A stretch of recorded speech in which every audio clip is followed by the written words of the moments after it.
میرے نبی کریم علیہ السلام نے اپنے صحابہ کو مطمئن زندگیاں فراہم کیں، اطمینان بخش رویے حضور نے دیے۔ آپ غور فرمائیں گے کہ غریب ترین صحابہ بھی جب کوئی ان سے پوچھتا تھا کیفیت کیا ہے تو وہ کہتے تھے الحمدللہ، اللہ نے ہمیں نبی کریم کا غلام بنا دیا ہے۔ اب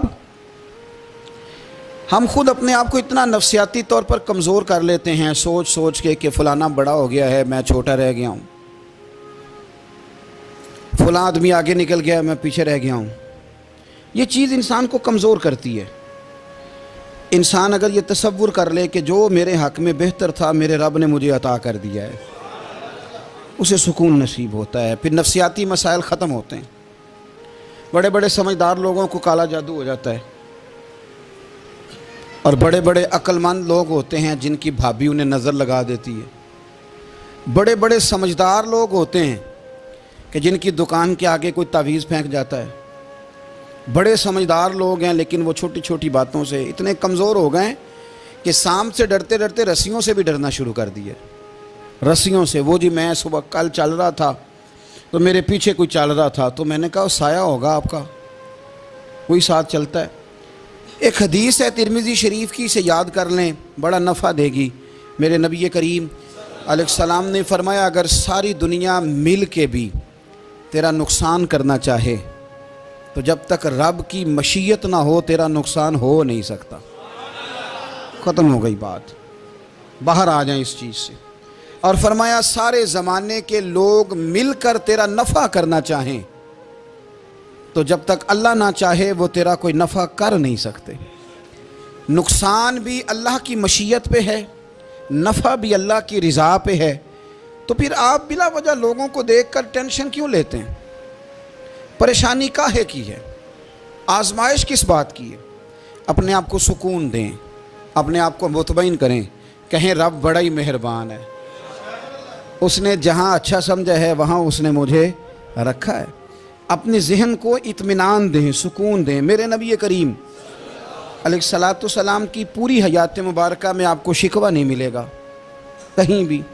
حضور یتیم پیدا ہوئے، کتنی دفعہ آپ کو کتابوں میں ملتا ہے کہ حضور روئے ہوں کہ میرا باپ ہوتا تو ایسے ہوتا، میری اماں ہوتی تو ایسے ہوتی۔ ہم روز نہیں روتے۔ نبی کریم صلی اللہ تعالیٰ علیہ وسلم نے اپنی زندگی ساری آزمائشوں میں گزاری۔ کہیں آپ کو محسوس ہوتا ہے کہ نبی کریم صلی اللہ علیہ وسلم کسی کے پاس بیٹھے اور فرمایا آؤ میں تمہیں اپنے دکھ سناؤں؟ ہمیں تو مسئلہ بن گیا ہے، ہم لوگوں نے اپنے آپ کو غیر مطمئن بنا لیا ہے۔ ہم ان ساری چیزوں کی ڈیمانڈ کرتے ہیں جو ہمارے مالک نے مناسب نہیں سمجھی ہمیں دینی۔ ہمیں اپنے آپ کو مطمئن کرنا چاہیے، سکون میں رکھنا چاہیے۔ اگر آپ تھوڑا سا اپنے آپ کو سکون دیں، اطمینان دیں، کہیں الحمدللہ، اللہ تبارک و تعالی جہاں جس کو چاہتا ہے وہاں اسے بٹھا دیا کرتا ہے۔ پھر ہم لوگوں کا منصب چھیننا چاہتے ہیں، حسد کرتے ہیں، بغض پیدا ہوتا ہے، عداوت پیدا ہوتی ہے، نقصان ہوتا ہے۔ فطری طور پر جو صلاحیتیں اللہ نے دی ہوتی ہیں ان کو بھی زنگ لگ جاتا ہے، زنگ لگنے لگتا ہے ان سب چیزوں کو جو اللہ نے اپنے فضل سے ہمیں دی ہوتی ہیں۔ تو بات کو یاد رکھیں، زندگی میں آپ مطمئن ہو جائیں کہ رب کریم نے جو دیا ہے وہ کمال ہی دیا ہے، کمال ہی۔ حضور کی ایک زوجہ محترمہ تھی تو ان کے ہاتھ ذرا لمبے تھے، مومنوں کی ماں۔ بعض خواتین نے ان سے کہا کہ لمبے ہاتھوں والی، ہم بنا لیتے ہیں نا یہ بھی بات کہ اس کا ناک موٹا ہے تو اس کی آنکھیں چھوٹی ہیں، تو اس کے کان بڑے ہیں تو اس کے ہاتھ کیسے ہیں، تو کہا لمبے ہاتھوں والی۔ تو وہ پریشان ہو گئی، نبی کریم علیہ السلام تشریف لائے، کیا ہوا؟ عرض کی یا رسول اللہ مجھے لمبے ہاتھوں والی کہتے ہیں۔ تو حضور فرمانے لگے یہ پریشان ہونے والی بات ہے کہ خوش ہونے والی بات؟ یا رسول اللہ کیا مطلب؟ فرمایا تو کہہ کہ رب نے لمبے ہاتھ اس لیے دیے ہیں تاکہ میں سخاوت زیادہ کر سکوں، میں سخاوت زیادہ۔ یہ جو میرا چہرہ ہے نا، یہ جو آپ کا چہرہ ہے، یہ آپ کی چاہت ہے کہ اللہ کی؟ فی ای صورت ما شاء رکبک، اللہ فرماتے ہیں جیسے میں نے چاہا ہے ویسے تجھے بنایا ہے۔ تو اگر میرا موٹا ناک، میری چھوٹی آنکھیں، میری بڑی آنکھیں، میرے چپٹے کان، یہ میرے تو نہیں، یہ تو میرے رب کی چاہت ہے۔ مجھے اپنے موٹے ہونٹوں سے نفرت کرنی چاہیے کہ اللہ کی چاہت سے پیار کرنا چاہیے؟ مجھے اپنے کالے رنگ پر پریشان رہنا چاہیے کہ رب کی چاہت پر مجھے پیار آنا چاہیے؟ اللہ کی چاہت پر پیار کر، یہ چاہت ہے اللہ کی، یہ چاہت ہے، تو اللہ کی چاہت سے محبت کر۔ تو پریشان ہو رہا ہے فلانے کا رنگ ہو رہا ہے تو میرا کالا ہے، فلانے کا مکان بڑا ہے تو میرا چھوٹا ہے، فلاں بڑی گاڑی میں کیسے بیٹھ گیا؟ بھئی اللہ نے چاہا تھا بیٹھ گیا، اللہ نے میرے لیے سائیکل پسند کی ہے، مجھے الحمدللہ کہہ کے سائیکل پہ بیٹھنا چاہیے، اس نے پسند کی ہے، اس کی رضا ہے کہ میں یہاں رہوں۔ تو ایک بات تو یہ ہمیشہ یاد رکھیں کہ آپ اپنے آپ کو مطمئن کریں، زندگی میں سکون دیں۔ نفسیاتی طور پر ہم بڑے ڈسٹرب اس لیے ہیں کہ ہم بے سکون رہتے ہیں جان بوجھ کے، وجہ ہی کوئی نہیں، لیکن جب تک زندگی ہے اللہ نے زندہ رکھنا ہے، اور جب وقت آ جانا ہے تو پھر کوئی ہمیں بچا سکتا، تو ٹینشن کس بات کی ہے، ڈپریشن کس بات کا ہے؟ ایک بات۔ دوسری بات یہ کہ دوسروں کی نفسیات کا بھی تھوڑا تھوڑا خیال کریں۔ ہم پتہ کیا چاہتے ہیں؟ سارے میرے مطابق چلیں، پھر نفسیاتی مسائل پیدا ہوتے ہیں۔ میرے ساتھ اگر 100 بندہ پیار کرتا ہے تو ان کے مطالبے الگ الگ ہیں۔ کوئی کہتا ہے جناب کو پیار ہی کرنا چاہیے، ہر ایک سے مسکرا کے ملنا چاہیے، کوئی کہتا ہے حضرت صاحب اتنا بھی پیار کریں تو لوگ نگل جاتے ہیں، تھوڑی ڈنڈی پٹی بھی ہونی چاہیے۔ دونوں قسم کے لوگ ہیں نا جی۔ ایک وہ شخص ہے جو کہتا ہے اتنا بڑا مجمع ہے تو 2 سیکیورٹی گارڈ بھی ہونے چاہیے۔ تیسرا کہتا ہے جی یہ عجیب عجیب لگتا ہے، ایک گارڈ رکھے ہوں کسی بندے نے، کسی بڑے آدمی۔ تو یہ ہر بندے کا مطالبہ۔ اب آپ نے کیا کرنا ہے؟ آپ نے لوگوں کے مزاج کی رعایت کرنی ہے، جہاں تک آپ پیار کر سکیں آپ نے کرنا ہے، جہاں تک محبت کر سکیں آپ نے محبت۔ نبی پاک نا بچوں کے مزاج کا خیال کرتے، چھوٹے بچوں، حضور پاک سے گزرتے تو فرماتے السلام علیکم۔ ایک بچے نے نا حضور کے کپڑوں پر پیشاب کر دیا تھا، اس کی ماں پریشان ہو گئی، بخاری ہے۔ یا رسول اللہ وہ بچہ تھا پتہ نہیں چلا، تو نبی پاک فرمانے لگے کیا ہو گیا؟ وہ بچہ ہے، اللہ نے پانی پیدا کیا نا، ابھی اس پہ پانی بہائیں گے سب ٹھیک ہو جائے گا۔ وہ بچہ ہے، لیکن حاجی صاحب گھر میں بگڑ جاتے ہیں، پوتا اگر پیشاب کر دے کہتے ہیں میں نماز پڑھنی ہوں، وہ بگڑ جاتے ہیں۔ پیر صاحب بگڑ جاتے ہیں اس بات پہ، علامہ صاحب بگڑ جاتے ہیں، سیٹھ صاحب کہتے ہیں پتہ ہی نہیں بچے نے پیشاب کر دیا ہے۔ حضور نے فرمایا کہ بچہ بچہ ہوتا ہے، وہ چھوٹا ہے، اس کا ایک مزاج ہے، اس کا ایک مطالبہ ہے۔ اب آپ یہ کہیں کہ وہ بڑا مجھے پاک صاف سمجھتا ہے تو اس رویے سے میرے ساتھ وہ ملاقات کرے، آپ اس کے مزاج کی رعایت کریں گے۔ نبی کریم کے غلام کے بیٹے ہیں حضرت اسامہ بن زید، نواسوں کی بات نہیں سنا رہا، زید بن حارثہ حضور کے غلام تھے، ان کے بیٹے ہیں، چھوٹی عمر تھی، ناک بہ رہا تھا۔ ویسے دادا جی ناک صاف کر دیتے ہیں پوتے کا، ہو سکتا ہے وہ ڈانٹ دیں کہ چل دوڑ جا کتنا گندا ہے، اماں سے کہتے ہیں ناک صاف کرے، چل نالائق، نانا بھی کہتے ہیں بھاگ جا، کیونکہ وہ حاجی صاحب نے وضو کرنا ہے، نماز پڑھنی ہے، تو ان کے قریب یہ چیز آگے تو بڑا مسئلہ بن جائے گا۔ نبی کریم صلی اللہ علیہ وسلم نے کہا عائشہ اسامہ کی ناک بہ رہی ہے صاف کر دو۔ حضرت عائشہ کہتی ہے میں ذرا اٹھی کو کپڑا دیکھنا تو حضور جلدی سے اٹھے۔ ایک روایت تو یہ کہ حضور نے ناک پونچھ دیا، اور دوسری میں کہ نبی پاک قریب پہنچ گئے۔ جناب عائشہ کہتے ہیں میں نے ہاتھ پکڑ لیا، میں نے کہا حضور کپڑا لینے گئی تھی آ گئی۔ کہتے ہیں میں نے اپنے ہاتھوں سے ان کی ناک صاف کر دی، ریٹ صاف کر دیا۔ اللہ کے رسول گویا میری طرف دیکھ کے مسکرائے، حضور راضی ہوئے۔ بچے تو بچے ہوتے ہیں، بچے تو بچے ہوتے ہیں۔ اب آپ کو بچہ حاجی صاحب مانے، پہلے نمازی صاحب مانے، آپ کو پہلے بچہ جو ہے وہ بڑا سیاںہ مانے، سمجھدار مانے، عقل مند مانے، پیر صاحب مانے، چھوٹا بچہ تو وہ نہیں مان سکتا۔ آپ اس کی نفسیات کے مطابق اس کے ساتھ چلیں۔ آپ رویہ وہ رکھیں کہ وہ بچہ ہے، وہ چھوٹا ہے، حضور بچوں کے پاس سے گزرتے تھے تو انہیں سلام کہتے تھے۔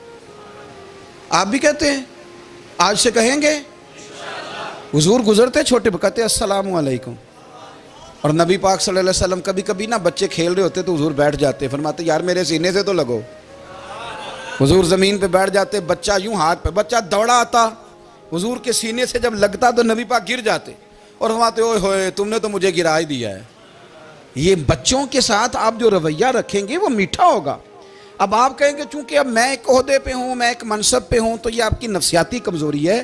پھر کیا ہوتا ہے؟ بچوں کو ڈانٹ کے رکھا جاتا ہے، بے جا ڈانٹ ڈپٹ، بے جا سختی اور بے جا ان کے ساتھ رویے اور ان کے ساتھ بڑی عجیب و غریب قسم کی جو ہے وہ ہماری جو ہے وہ گھٹن گیپ آ جاتا ہے بچوں کے درمیان. بچے، میں کہا کرتا ہوں، پھر بچے ہمیں دکھ نہیں سناتے، وہ پھر غلط آدمی کو دوست بناتے ہیں، پھر اس غلط آدمی کو اپنی بات بتاتے ہیں، غلط آدمی رازدار بن جاتا ہے. آپ ان کی نفسیات کے مطابق ان سے پیار کریں، انہیں ٹائم دیں. آپ دیکھیں یہ کیا سوچتے ہیں، کیا کہتے ہیں، کس طرح کا ان کا رویہ ہے بچوں کے ساتھ. پھر نوجوان جب کوئی ہو جاتا ہے تو اس کی سوچیں جوان ہو جاتی ہیں. نوجوانوں سے معذرت کے ساتھ نبی پاک علیہ السلام نے نوجوانوں کی حکومت سے پناہ مانگی، نوجوانوں کی حکومت سے پناہ مانگی ہے، اس لیے کہ نوجوان بڑی جلدی پیار بھی کرتا ہے اور بڑی جلدی نفرت بھی کرتا ہے. سوچیں مضبوط نہیں ہوتی. نوجوان آدمی، جوان آدمی، بکھری ہوئی سوچیں ہوتی ہیں. میرے رسول کریم صلی اللہ علیہ وسلم نوجوانوں سے ان کے مزاج کے مطابق ڈیل کرتے تھے، ان کی طبیعت کے مطابق ان کی ذہن سازی کرتے تھے. ہم نہ جوانوں کو وقت نہیں دیتے، ہم مطالبہ کرتے ہیں نوجوان سے کہ وہ ہے نوجوان، باتیں بوڑھوں والی کرے. اگر جوانی میں بوڑھوں والی باتیں کرے تو پھر تو شیخ سعدی کہتے ہیں سارے بوڑھے چھوڑ کے اس نوجوان کے پاس بیٹھو، اس کے پاس فیض زیادہ ہے. اگر ایسا ہو جائے، کیونکہ در جوانی توبہ کردن شیوائے پیغمبری، یہ تو اچھی بات ہے.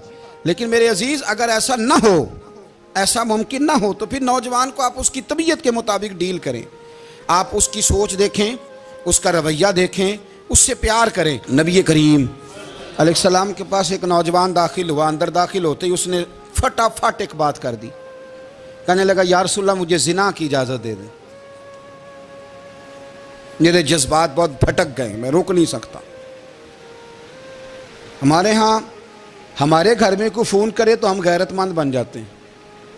میری غیرت کو گوارا نہیں کہ کوئی میرے گھر میں فون کرے، اور اگر میں کسی کے گھر میں فون کروں تو پھر غیرت کدھر گئی؟ پھر بھی آپ غیرت مند نہیں صاحب، پھر بھی آپ غیرت مند نہیں. اگر آپ کسی کے گھر فون کرتے ہیں تو آپ غیرت مند نہیں. تو یاد رکھیں اگر آپ یہ حرکت کر رہے ہیں تو پھر آپ کو بھی تھوڑا احساس ہونا چاہیے نا. نبی کریم صلی اللہ تعالیٰ علیہ وسلم سے اس نے کہا مجھے زنا کی اجازت دیں دیں. حضور فرمانے لگے آگے آ جاؤ. حضرت عمر کہتے ہیں مجھے بڑا غصہ تھا، میرا دل کر رہا تھا اٹھوں اور 2 تھپڑ ماروں اسے. طریقہ ہے بات کرنے کا. حضور نے بلایا، پاس بٹھایا، تھپکی دی. فرمایا ایک بات تو بتا، تیرے سوال کا جواب پھر دیتا ہوں. ایک بات تو بتا. یا رسول اللہ صلی اللہ تعالی وسلم ارشاد فرمائیے. حضور فرمانے لگے تو پسند کرتا ہے کہ تیری بہن کے ساتھ کوئی زنا کرے؟ پسند کرتا ہے تو کہ تیری بہن کے ساتھ کوئی زنا کرے؟ کہنے لگا حضور میں بات بھی سننا پسند نہیں کرتا. تیری بیٹی کے ساتھ؟ کہنے لگا حضور زبان اس کی کھینچ لوں گا جو یہ بات کرے گا. کہا تیری ماں، تیری پھوپھی، خالہ کا؟ حضور خبردار کسی بندے کو میں اجازت نہیں دوں گا. تو رسول کریم فرمانے لگے جس سے تو زنا کی اجازت مانگ رہا ہے وہ بھی تو کسی کی بہن ہے نا، وہ بھی تو کسی کی بیٹی ہے. جو غیرت، جو حمیت تجھے اپنے گھر کے بارے میں آتی ہے وہ دوسرے کے بارے میں کیوں نہیں آتی؟ جب نبی کریم نے اس نوجوان کو اس کے مزاج کے مطابق سمجھایا تو اس کی آنکھوں میں آنسو آ گئے. عرض کرنے لگا یا رسول اللہ صلی اللہ تعالیٰ علیہ وسلم حضور زنا کی ارادہ تو ایک طرف، آج کے بعد میری زبان پر اس کا نام بھی نہیں آئے گا. آپ سامنے والے کی نفسیات کو دیکھیں، آپ اپنے موڈ میں نہ رہیں. مجھے بڑی اچھی طرح یاد ہے ایک دفعہ نا مسجد میں ایک بچے نے نا آدھی بازوؤں کی شرٹ پہن کے نماز پڑھی. ایک بابا جی نے ان کو نا منع کیا، کہنے پورا کپڑے پا کے آیا کر، پتہ نہیں تمہیں. وہ کہنے لگا، بچہ کہنے لگا نماز ہو جاتی ہے، بازو آپ فولڈ کر کے ایسے کر کے، بڑے بازو فولڈ کر کے پڑھیں گے تو کراہت ہے، لیکن ویسے بھی آدھے بازوؤں والی شرٹ میں نماز ہو جاتی ہے. لیکن اچھا عمل نہیں، اچھا یہی ہے کہ آپ کے بازو پورے ہوں. تو بزرگ ان سے کہنے پورے کپڑے پہنو. کہنے لگا بھائی ہو جاتی ہے نماز، میں بھی تھا. تو مجھے انہوں نے کہا جی حضرت صاحب بات سننا. میں نے کہا جی حکم. کہنے لگے ان کپڑوں میں نماز ہو جاتی ہے؟ میں نے کہا جی ہو جاتی ہے. کہندے لگتا ہے منڈا چودھریاں دا ہے، منڈا لگتا ہے چودھریاں دا ہے. فٹافٹ اسی وقت انہی پیروں پہ میں کہا جی ہے واقعی چودھریاں دا بچہ. لیکن مسئلہ یہ ہے کہ دین چودھری کے لیے بھی وہی ہے اور غریب کے لیے بھی. تو آپ اس بچے بیچارے کو اندر آنے تو دیں، اس کو مسجد میں داخل ہونے دیں، انشاءاللہ کپڑے بھی ٹھیک پہن کے آ ہی جائے گا. لیکن ہم نے تو ذہن بنا لیا ہے کہ ہم نے اپنی مرضی کے مطابق لوگوں کو قابو کرنا ہے. ہم لوگوں کی ذہن کے مطابق اترنے کو تیار نہیں، بس سارے میرے مطابق چلیں. یہ تو بات کو پیشوا کرے گا، مقتدا کرے گا، وہ بھی سمجھائے گا. رسول کریم علیہ الصلوۃ والسلام لوگوں کو جبرن نہیں جھکاتے تھے، حضور دلائل دیتے تھے.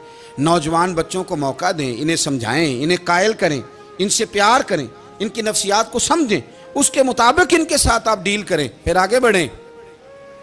عورتوں کے بارے میں میرے نبی کریم علیہ السلام نے بڑی نصیحت فرمائی ہے. محبوب کریم فرمانے لگے عورت ٹیڑھی پسلی سے پیدا کی گئی ہے، سیدھا کرنا چاہو گے ٹوٹ جائے گی.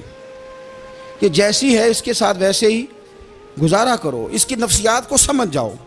عورت تھوڑا سا چاہتی ہے کہ وہ کھانا پکائے تو اس کی تعریف کر دی جائے، تو بھائی کھڑی ہے صبح سے بورتی خانے میں، 2 لفظ بولنے میں کوئی حرج ہے؟ اور اگر کبھی نمک زیادہ ہو بھی جائے تو کیا خیال ہے، بیوی جان بوجھ کے زیادہ ڈالتی ہے؟ اس کا شوق ہے کہ اس کی انسلٹ ہو. ہمارا رویہ اتنا سخت ہوتا ہے، بعض اوقات اتنا تکلیف دہ ہوتا ہے کہ اس سے جذبات کو ٹھیس پہنچتی ہے، مزاج میں خرابی آتی ہے. تھوڑی تعریف دیکھیں، عورت چاہتی ہے تھوڑا سا کہ میرے خاندان والے، میرے سسرال والے میری تھوڑی عزت کریں، تو وہ اگر سارا کچھ چھوڑ چھاڑ کے آ گئی ہے تو جس طرح ہم اپنی بیٹی کے لیے ذہن رکھتے ہیں عزت کا، اگر تھوڑا اس کے لیے بھی بنا لیں گے تو میرا خیال ہے کوئی حرج والی بات. ہم نا لوگوں کا خیال رکھنے کی بجائے لوگوں کو چڑھاتے ہیں. ناراض تو نہیں ہو جائیں گے آپ؟ نہیں، رہن دینے ہیں، لگتا ہے تو ہو جانا ہے بھائی. چڑھاتے ہیں لوگ. کسی نے کہہ دیا نا کہ یہ میرے گھر نہ آئے آج کے بعد، باپ نے بیٹے کو کہہ دیا یہ تیرا رشتہ دار نہ آئے، وہ کہتا ہے تو سویرے ضرور آئیں، دیکھاں گا تینوں کیڑا ڈکدا ہے، آنا صبح. وہ کسی نے کہہ دیا نا اس گلی سے نہ گزرنا، کہنا میں ابھی گزروں گا، تو دیکھ لے جو تو نے کرنا ہے. ہم لوگوں کی نفسیات کے بلکہ پتہ چل جائے نا فلانے کو فلان چیز بری لگتی ہے، اس کو لوگ زبردستی کرتے ہیں، چڑھاتے ہیں، نفرتیں پیدا کرتے ہیں، اس کے اندر غرور لاتے ہیں، مزاج کے اندر چڑچڑاپن پیدا کرتے ہیں. یہ کام نہ کریں. آپ اپنے لیے کیا گراؤنڈ بنا رہے ہیں کہ لوگ آپ سے نفرت کریں، لوگ تکلیف دیں آپ کو. یہ نوجوان بچے کسی نے ہارن دے دیا گاڑی کا تو آپ اس نے گاڑی پیچھے کرنی نہیں، وہ ماں بدولت کو ہارن بجا دیا ہے. یہ مہذب قوموں کا یہ رویہ نہیں ہوتا. یہ تو وہ قومیں ہیں جو مطلب بڑی تنگ ہیں اپنے آپ سے. یہ بڑے آوازار لوگ ہیں. ٹھنڈے رہیں، میٹھے رہیں، پیار کریں، دوسروں کے جذبات کا احساس کریں. نبی کریم صلی اللہ تعالیٰ علیہ وسلم نے ایک دن حضرت عائشہ صدیقہ سے کہا عائشہ تیرے ساتھ ایک بات نہ کروں، حضور کریں. فرمایا جب تو ناراض ہوتی ہے تب بھی مجھے پتہ چل جاتا ہے، اور جب تو راضی ہوتی ہے تب بھی مجھے خبر ہو جاتی ہے. اتنا دھیان رکھتے ہیں خاوند گھر میں کہ اب اس کی پوزیشن کیا ہے اور اب یہ کیا سوچتی ہے اور کس بات پہ اس کو جو ہے وہ ناراضگی ہوتی ہے. مجھے جب تو راضی ہوتی ہے تب بھی پتہ ہوتا ہے. ناراض تو حضرت عائشہ کہتی ہے نہیں حضور ایسی تو بات ہی کوئی نہیں، آپ بتائیں. تو حضور فرمانے لگے جب میں کسی اور زوجہ کے پاس تھوڑا وقت گزار لیتا ہوں زیادہ اور جب میں آتا ہوں تو ناراض ہوتی ہے. یا رسول اللہ آپ کو کیسے پتا؟ فرمایا بتاؤں؟ حضور بتائیں. فرمایا اس وقت جب تو قسم اٹھاتی ہے تو کہتی ہے لا و رب ابراہیم، مجھے ابراہیم کے رب کی قسم. اور جب تو مجھ سے راضی ہوتی ہے تو کہتی ہے لا و رب محمد، مجھے محمد کے رب کی قسم. تو پھر حضرت ابراہیم کا نام لے کے حضرت عائشہ کہنے لگی محبوبہ قربان جاؤں، بات بالکل ٹھیک ہے. ایسے ہی ہے یا رسول اللہ، بالکل ایسے ہی ہے. جب تھوڑی خفگی ہوتی ہے تو میں یہ کام، تو حضور تو لوگوں کے مزاج کا خیال کرتے تھے. نبی کریم کو تو پتہ ہوتا تھا، لیکن ماں بدولت کہتے ہیں سارے میری مرضی کے مطابق چلیں. ہاں میں نے زندگی میں یہ تجربہ بھی کیا ہے کہ آپ لوگوں کا خیال رکھنے لگ جاتے ہیں تو لوگ خراب بھی ہو جاتے ہیں، اس میں کوئی شک نہیں. وہ سمجھتے ہیں شاید میری ضرورت بڑی ہے. نہ یہ بات نہیں بھائی، بات کچھ اور ہے. حضور رحمت للعالمین ہے نا، تو کافر ہے یا منافق ہے، حضور کی تو ڈیوٹی ہے پیار کرنا. لیکن کافر کو تو چاہیے نا کلمہ پڑھے، منافق کو تو چاہیے نا مومن بنے. او بھائی میں نے کہا وہ بزرگ ہیں، ان کی ذمہ داری ہی پیار کرنا ہے، وہ جو بھی جائے گا اس سے. لیکن تو بتا تو نے پیار میں سے سیکھا کیا ہے، لیا کیا ہے، تیرے اوپر اثر کیا ہے. پیار کرنا، شفقت کرنا اور ہے، یہ جملہ میرا یاد رکھنا. پیار کرنا کسی سے اور ہے اور اس سے راضی رہنا یہ بات اور ہے. کسی پر شفقت کرنا اور ہے اور اس بندے سے راضی رہنا. یہ آپ دیکھیں کہ وہ راضی ہے آپ سے کہ نہیں، کہ خالی پیار ہے، خالی شفقت ہے. شفقت تو مجبوری ہے، کرنی ہے. تو میرے عزیز یاد رکھیں نبی کریم تھوڑا تھوڑا خیال کرتے، دیکھتے بندہ اس کے مزاج کے مطابق. دیہاتی آتا تو حضور اس کا بھی خیال کرتے. حضرت ظاہر دیہاتی تھے, وہ آتے تھے ترکاریاں لے کے گاؤں سے, نبی کریم صلی اللہ علیہ وسلم پیار کرتے تھے, وہ کئی دفعہ عجیب و غریب باتیں بھی کرتے تھے, حضور محبت سے پیش آتے تھے. آپ سامنے امام حسن کے پاس ایک بندہ ہے, بڑی مزیدار بات داتا علی اجویری نے لکھی, مجھے پڑھ کے بڑا ہی مزہ آیا اور سمجھ بھی آئی کہ اہل بیت نبوت کی اصل مخالفت کون کرتا ہے. ایک شخص آیا تو اس نے آ کے نا معاذ اللہ حضرت مولا علی شیر خدا کو, معاذ اللہ ثم معاذ اللہ, امام حسن کے والد کو برا بلا کہا. پھر امام حسن کو کہا, وہ برا بلا کہتا جا رہا ہے, امام حسن مسکراتے جا رہے ہیں, ہنستے جا رہے ہیں. انجوائے کرنے کا آپ کا موڈ بن جائے تو سب کچھ انجوائے ہو سکتا ہے, لیکن اگر آپ نے مرچیں دانتوں کے نیچے رکھ کے اچھی طرح چبا لی ہوں اور کانوں سے بھی دھواں نکل رہا ہو تو پھر تو بھائی کوئی چیز بھی انجوائے نہیں ہوتی. پھر تو قصور یہ ہے کہ مرچیں نہیں چبانی تھیں, آپ نے اپنا مزاج خود بڑا کڑوا کر لیا ہے, وہ کیسے کام چلے گا. وہ آیا تو اس نے آ کے نا امام حسن کو, آپ کے والد کو, معاذ اللہ ثم معاذ اللہ نقل کفر نہ باشد برا بلا کہا. وہ کہتا جا رہا ہے, امام صاحب ہنستے جا رہے ہیں. جب وہ تھک گیا تو امام حسن فرمانے لگے, روٹی کھانی ہے, بھوک تو نہیں لگی ہوئی. کہنے لگا بڑی لگی ہوئی ہے. فرمانے لگے اس کو روٹی کھلاؤ. اس کو روٹی کھلائی. فرمایا تیرا حال؟ کہنے لگا بڑا غریب ہوں. ایک پیالے میں چاندی بھر کے امام حسن نے اسے دی, اور جب اس کو دے دی نا تو غور سے چہرہ دیکھنے لگا. کہنے لگا آپ کا حلم دیکھ کے, سخاوت دیکھ کے مجھے یقین آ گیا ہے کہ آپ واقعی خون رسول ہیں. امام صاحب فرمانے لگے یہ بیچارہ اصل میں تنگ ہے اپنی زندگی سے, اصل اس کا حال کوئی نہیں, تو میرے ساتھ یہ حرکتیں کر رہا ہے. تو یہ آپ سمجھیں اس بات کو, کچھ لوگ بیچارے ویسے ہی تنگ ہوتے ہیں, پریشان ہوتے ہیں, ویسے ہی بلا وجہ معاملہ ہی کوئی نہیں. امام حسن رضی اللہ تعالیٰ عنہ نے ہمیں سبق دیا ہے. وہ علامہ اقبال کہتے ہیں کہ ایک مولانا نا میرے سامنے نا ایک بھوکے آدمی کو سامنے بٹھا کے تو حدیث پاک کا درس دے رہے تھے. بندے کو بھوک بڑی لگی ہوئی تھی, وہ درس دیتا جا رہا ہے, دیتا جا رہا ہے. تو اقبال کہتا ہے میں نے اسے کہا کہ فاقہ کش کو در سے شریعت سے کیا غرض, اس کے شکم کی آگ کو تو روٹی چاہیے, میں اسے روٹی کھلا, اسے تیری کوئی سمجھ نہیں آ رہی, تو بھوک لگی ہوئی ہے, پہلے کھانا کھلا لے, پھر ذرا اس کے ہوش ٹھکانے آئیں گے, پھر اسے دین کی بات بتانا. ہم لوگوں کا ذہن نہیں سمجھتے کہ بندہ کس قسم کا ہے. سارے ہی صحابہ حیا والے تھے, سارے ہی اکرام والے تھے, اور حضور سید عالم صلی اللہ علیہ وسلم کی پیاری زوجہ حضرت عائشہ صدیقہ رضی اللہ تعالیٰ عنہ فرماتی ہیں کہ میں حضور کے گھر میں پردے کے پیچھے دیکھ رہی تھی, نبی کریم آرام فرمائے تو حضور کی نا تہمت مبارک پنڈلیوں سے ذرا اونچی ہو گئی, پنڈلیوں سے ٹخنوں تک مرد کا چھپا ہوا ہو تو وہ جائز ہے, اس سے نیچے ننگا نہیں کرنا چاہیے, اوپر اس سے ٹخنوں سے اوپر, نیچے ہو بھی جائے تو خیر ہے. حضور کی پنڈلیاں نا تھوڑی سی چادر ہٹی ہوئی تھی, پنیاں کہتے ہیں ہم پنجابی میں, پنڈلیوں سے ذرا چادر ہٹ گئی, حضور لیٹے رہے, آرام فرما رہے. فرماتی ہیں باہر دستک ہوئی, حضور نے فرمایا کون ہے؟ عرض کی ابو بکر صدیق کو. یا رسول اللہ اجازت ہو تو حاضر ہو جاؤں؟ حضور نے فرمایا آ جاؤ. کہتے ہیں حضور لیٹے رہے, حضرت ابو بکر آئے, بات چیت ہونے لگی. تھوڑی دیر کے بعد پھر دستک ہوئی, کون ہے دروازے پہ؟ یا رسول اللہ عمر بن خطاب ہوں. فرمایا آ جاؤ. آ گئے, بات چیت ہوتی رہی. تھوڑی دیر کے بعد عثمان غنی آئے. یا رسول اللہ آ جاؤں؟ فرمایا عثمان ذرا ٹھہر. حضرت عثمان ٹھہر گئے. نبی کریم اٹھ کے بیٹھے, چادر مبارک پنڈلیوں کے گرد لپیٹی, اپنے کرتے کو سیدھا فرمایا, کہا عثمان آ جاؤ. تو عثمان آئے, بات چیت ہوئی, چلے گئے. سیدہ کہتی ہے میں نے پوچھا یا رسول اللہ عثمان تو بڑی ٹھنڈی طبیعت کا بندہ ہے, وہ تو بڑا میٹھا آدمی ہے حضور, کوئی جاہو جلال نہیں, کوئی بات نہیں, کوئی, وہ تو بڑا پیارا ہے. عمر آئے تو آپ لیٹے رہے, ابو بکر آئے تو آپ لیٹے رہے, تو عثمان. حضور فرمانے لگے عائشہ عثمان سے تو فرشتے بھی حیا کرتے, عثمان سے تو فرشتے بھی حیا کرتے, تو میں نہ حیا کروں؟ آپ اس بات کو سمجھیں, غور کریں کہ اگر ان کی طبیعت اس طرح کی ہے کہ وہ کہتے ہیں کہ وجود زیادہ چھپا ہوا ہونا چاہیے, تو نبی پاک نے ان کی طبیعت کا خیال کیا ہے, حضور نے ان کے مزاج کا. تو آپ کو نہیں پتا کہ ابا جی آپ کے کیا سوچتے ہیں, کیا چاہتے ہیں؟ آپ کو نہیں پتا آپ کے استاد کا مزاج کیا ہے؟ آپ کو نہیں پتا آپ کے مرشد کامل کی طبیعت کس طرح کی ہے, وہ کن باتوں میں راضی ہوتے ہیں, کن میں ناراض ہوتے ہیں؟ ہمیں سارا پتا ہوتا ہے, لیکن ہم چاہتے ہی نہیں صحیح کرنا معاملات کو. ہم اپنے وجود پر تھوڑا سا بوجھ ڈالنا ہی نہیں چاہتے, اپنی طبیعت کو تھوڑا سا تکلیف دینا ہی نہیں چاہتے. حضرت صدیق اکبر رضی اللہ تعالی, مالدار آدمی, کروڑوں پتی شخص, لیکن انہوں نے نا ایک موقع پہ پھر ٹاٹ کا لباس بھی پہن لیا. تو کسی نے ان سے کہا ابو بکر یہ کیا؟ فرمانے لگے نبی کریم کو میرے آقا کو غریبی پسند ہے تو ابو بکر غریب بن گیا ہے. ختم ہو گئی. جے سونا ہی میرے دکھ وچ راضی تے میں سکھ نو چلے ڈاواں. ٹھیک ہو گئی بات. وہ جس حال میں رکھے اس حال میں راضی رہنا ہے.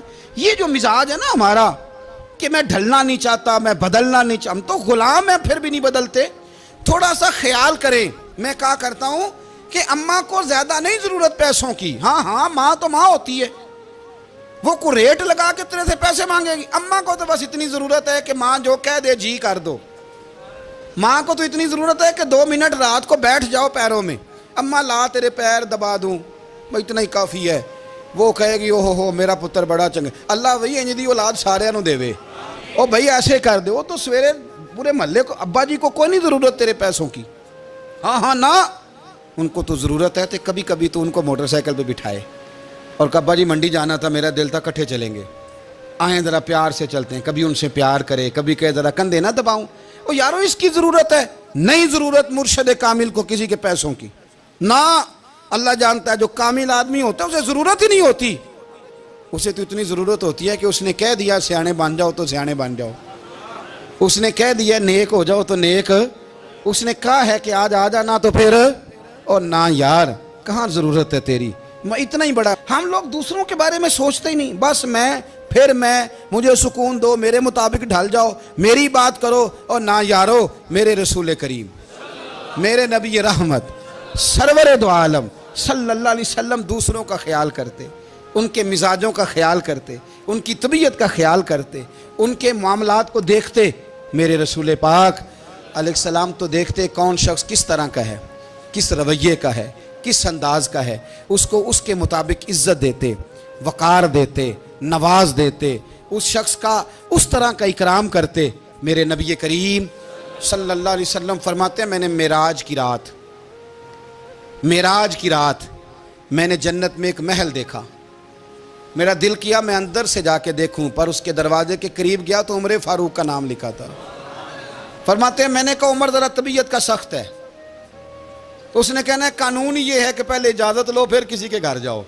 چلو ہم نہیں جاتے، عمر سے پوچھ کے چلے جائیں گے. گھر جو عمر کا ہے. نہیں آپ کو سمجھ آئی میری بات کی؟ یار نہیں سمجھے. جن کے قدموں کے صدقے گھر ملا ہے، اگر وہ یہ خیال کرتے ہیں کہ سامنے والے سے پوچھ لینا چاہیے. نہیں آپ نہیں سمجھے. او بھائی جن کے برکت سے وہ مکان ملا ہے، اگر وہ مزاج کا اتنا خیال رکھتے ہیں تو پھر مزاج رسول کا بھی تو خیال ہونا چاہیے نا. پھر مزاج سنو. پھر نبی کریم صلی اللہ علیہ وسلم واپس آئے. حضور نے بتایا وہ عمر تیرا مکان بڑا پسند ہے. یار میں اندر جانے لگا تھا، دروازے پہ حور بھی بیٹھی تھی، جانے لگا تھا اندر. تو وہ نا میں اس لیے نہیں گیا کہ عمر قانون کو بڑا پابند ہے. اس نے کہنا ہے کہ قانون تو اجازت لے کے جاؤ. حضرت عمر رو پڑے، عرض کرنے لگی حضور میں کہاں اور جنت کا مکان کہاں. مختصر سی میری کہانی ہے، یہ جو بھی ہے آپ کی مہربانی ہے. تو حضرت عمر رو پڑے. لیکن میرے رسول کریم صلی اللہ علیہ وسلم اب اتنا حضور خیال کرتے تو جناب عمر پتہ کون تھے؟ جرت نہیں تھی کسی مائی کے لال کی کہ عمر کے سامنے کھڑا ہو سکے. ہاں جس کے سامنے شیطان نہ ٹھہر سکے. نکل جاتا ہے شیطان بھی. لیکن صحابہ کہتے ہیں جب کبھی حضور کے چہرے پہ شکن آتی تو اتنا وجود ہم نے کسی کا کامتے نہیں دیکھا جتنا عمر کانپا کرتے تھے. کبھی تاری ہوتی تھی. وہ دلیر میں کہیں اور ہوں، یہاں تو میں غلام ہوں، یہاں تو میں نوکر ہوں. دعا منگیا کرو سنگیو کتے مرشد نہ روس جاؤ. رو پڑتے. اور طریقہ کیا ہوتا؟ زمین پہ کونیاں رکھ کے نا، کونیاں گھٹنے. اب میں آپ کو کر کے کیسے دکھاؤں؟ حدیث صحیح میں موجود. یہ کونیاں زمین پہ رکھ کے نا، جیسے بچے نہیں چلتے، کونیاں دونوں زمین پہ حضرت عمر رکھ دیتے اور یوں کونیاں رکھ کے تو یوں ہاتھ باندھ دیتے حضور کے سامنے. نیچے کونیاں اور ہاتھ باندھتے اور پھر روتے. جب حضور ناراض ہوتے تو کسی اور سے ناراض ہے نبی پاک، عمر سے نہیں، تو یوں دونوں ہاتھ بچھا دیتے، یوں ہاتھ باندھتے اور کہتے رضیت باللہ ربا وبالاسلام دینم ونبینا محمد صلی اللہ علیہ وسلم. یا رسول اللہ میں بڑا راضی ہوں کہ اللہ میرا رب ہے. حضور میں بڑا راضی ہوں، حضور میں بڑا راضی ہوں کہ اسلام میرا دین ہے. و محمد نبیم و رسولہ، اور میں بڑا راضی ہوں کہ اللہ نے محمد کو نبی اور رسول بنایا ہے. حضور بڑا راضی ہوں، مہربانی فرما، بڑا راضی۔ یہاں پیر سید علی حسین شاہ صاحب اشرفی رحمۃ اللہ علیہ کچوشا شریف کے بزرگ تھے، اور شان یہ تھی کہ چہرہ غوث پاک سے ملتا تھا۔ وہ تھوڑا سما کے قائل تھے، سما کے، یعنی وہ والا سما نہیں جو اب ڈھول ڈمکے کے ساتھ ہوتا ہے، کچھ اس میں اشعار پڑے جاتے تھے، اور بعض ایسے شعر تھے جن پر باپ بزرگ کہتے تھے نہیں ہونے چاہیے، یہ رائے کا اختلاف۔ ان کے یہاں ایک خلیفہ تھے سید ابو البرکات شاہ صاحب، مفتی اعظم پاکستان، وہ خلیفہ ہیں لیکن بڑے عالم تھے۔ سید صاحب یہاں آئے تو لوگوں نے کہا حضور کو شعر پڑھیں، تو آپ فرمانے لگے یہ میرا مرید مفتی اعظم ہے، یہ منع کرتا ہے، یہ ان باتوں سے منع کرتا ہے، تو یہاں نہیں پڑھنے۔ لوگوں نے کہا حضور مرید کی بھی ماننی ہے، میں نرا مرید نہیں، مفتی بھی تو ہے نا، قرآن و سنت کی روشنی میں منع کرتا ہے۔ تو اتنا لوگ خیال کر لیتے تھے دوسروں کے مزاج، اور یارو ہم تو بوجھ بنتے ہیں، ہم تو چڑھاتے ہیں جس کے، اور میں دیکھتا ہوں دنیا چڑھ چڑھ کے پاگل ہو گئی، چڑھاتے ہیں ایک دوسرے کو، تکلیف دیتے ہیں، اذیت میں مبتلا کرتے ہیں۔ ہم لوگوں نے اب تھپڑ مارنے بند کر دیے ہوئے ہیں، اب ہم ڈنڈے نہیں مارتے، اب ہم نفسیاتی تکلیفیں دیتے ہیں، نفسیاتی ذہنی طور پر ٹارچر کرتے ہیں، ہم لوگوں کو اتنا تکلیف میں مبتلا کرتے ہیں کہ لوگ پاگل ہونے کے قریب آ جاتے ہیں، خودکشیاں ہونے لگی ہیں۔ اگر ہم نفسیاتی طور پر پیار کریں، سامنے والے کو ذرا عزت دیں، ذرا اس کے جذبات کا خیال کریں، ذرا اس کی طبیعت کے مطابق چلے، ذرا تھوڑا سا محبت کر لیں، پیار کر لیں، بڑی دنیا بچ جائے گی، بڑے سارے لوگ قریب آ جائیں گے۔ میرے رسول پاک علیہ الصلاۃ والسلام نا بمنزلہ طاقت کے بوجھ ڈالتے تھے، بمنزلہ طاقت کے۔ حضور نام لے کے بھی کہہ سکتے تھے عبد الرحمن تو مالدار ہے، دے اتنے پیسے جہاد میں، عمر تو مالدار ہے، دے پیسے، عثمان غنی دے، یہ نہیں حضور نے کبھی فرما، اعلان کر دیا بھئی جہاد کا موقع ہے، اپنا اپنا حصہ ڈالو۔ حضور کسی شخص پر کوئی بوجھ، اپنے آپ کو بوجھ نہ بنائیں۔ اسلام نفسیاتی مسائل کا حل بتاتا ہے کہ آپ پیار کریں۔ میں اکثر کہتا ہوں کہ ہمارے گھروں میں بہت سارے بیمار ایسے ہیں جنہیں دوائی کی نہیں، ہماری توجہ کی ضرورت ہے۔ بہت سارے بیمار اس قسم کے ہیں جنہیں صرف آپ کی مسکراہٹ کی ضرورت، جنہیں صرف آپ کا دھیان رکھنے کی ضرورت ہے۔ آپ تھوڑا دھیان کریں، تھوڑا پیار کریں۔ اگر آپ کو لگتا ہے نا کہ سامنے والے کے مکان کے آگے کوڑا پھینکنے سے اس کو ذہنی اذیت ہوتی ہے، تو خدا را، آپ کو پتہ ہے مسلمان خوش ہو جائے تو اللہ بھی خوش ہو جاتا ہے، اور حضور فرماتے ہیں مسلمان کو تکلیف ہو تو مجھے بھی تکلیف ہوتی ہے۔ اس لیے ایک تو اپنے آپ کو خود مطمئن کریں، دوسروں سے مطالبہ نہ کریں، اور آپ کوشش کریں دوسروں کے مزاج کے مطابق، ان کی طبیعت کے مطابق، آپ شرعی تقاضوں کے اندر رہ کے آپ کوشش کریں کہ سامنے والا ہماری وجہ سے چڑھے نہ، اسے اذیت نہ پہنچے، اسے تکلیف نہ ہو۔